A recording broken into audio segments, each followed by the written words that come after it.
let me go back. I've had a number of people tell me that there were very specific conditions and very specific warnings that you gave personally to the Taliban. Joe Biden is trying to blame you. I want first to give you an opportunity to respond to that, your assessment of what's going on, and what was that conversation to the extent you feel you're able to share it with us. Well, it's good to be with you, Sean, but it's a terrible time for our country. I don't think in all of the years our country has ever been so humiliated. I don't know, would you call it a military defeat or a psychological defeat? There's never been anything like what's happened here. It's you can go back to Jimmy Carter with the hostages. We all thought that was a great embarrassment, and we were pulled out of that by Ronald Reagan. This is many, many times worse, and you're dealing with thousands and thousands of Americans and others that are stranded and very dangerously, really stranded in Afghanistan. So it's something that you can't even believe that a thing like this could. I looked at that big monster cargo plane yesterday with people grabbing the side and trying to get flown out of Afghanistan because of their fear, their incredible fear, and they're blowing off the plane from 2,000 feet up in the air.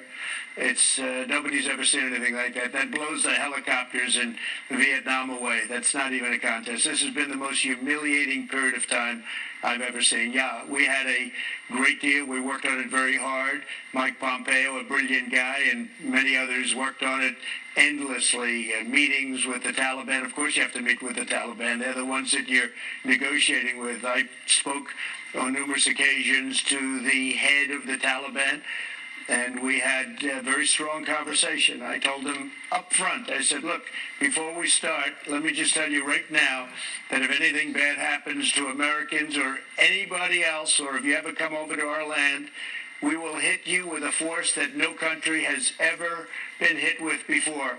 A force so great that you won't even believe it. And your village, and we know where it is, and I named it, will be the first one. Mr. President, I want to interrupt. Dropped right there. You said this to who? Yeah. Who did you said to who? To Mullah Baradar, who is probably the top person. Now, nobody really knows who the top person is, but I would say that's probably the top person, and it seems to be, that's the way it's rolling right now. But I had a very strong conversation. I also had a good conversation with him. We talked for a while after that. That was the primary point I was making, and he understood it. And I asked him, do you understand? He said, yes, I do understand. And I wanted them to get a deal done with the Afghan government. Now, I never had a lot of confidence, frankly, in Ghani. I said that openly and plainly. I thought he was a total crook. I thought he got away with murder. He spent all his time whining and dining our senators. I mean, the senators were in his pocket. That was one of the problems that we had, but I never liked him, and I guess based on his escape with cash, I don't know, maybe that's a true story. I would suspect it is. All you have to do is look at his lifestyle, study his houses where he lives. He got away with murder in many different ways, but I had a very, very strong talk with the Taliban, which I consider to be much more important in this sense because they were the problem, and they've been there for a long time, and they're good fighters, and they fight hard. And after I said that, we had a pretty good conversation. Now, I have to tell you that if you remember when they were coming to Washington to meet with me, they decided to kill an American soldier because they thought that was a good way to negotiate, and I canceled the trip. And we had a conditions-based agreement. And if you remember, it said May 1st, we want to get out because we have to get out. I've listened to people on your show and other shows say we should stay. They don't know. We were spending $42 billion a year. $42 billion. Think of it. $42 billion. I understand Russia spends $50 billion a year for their entire military. We were spending $42 billion, not 1%.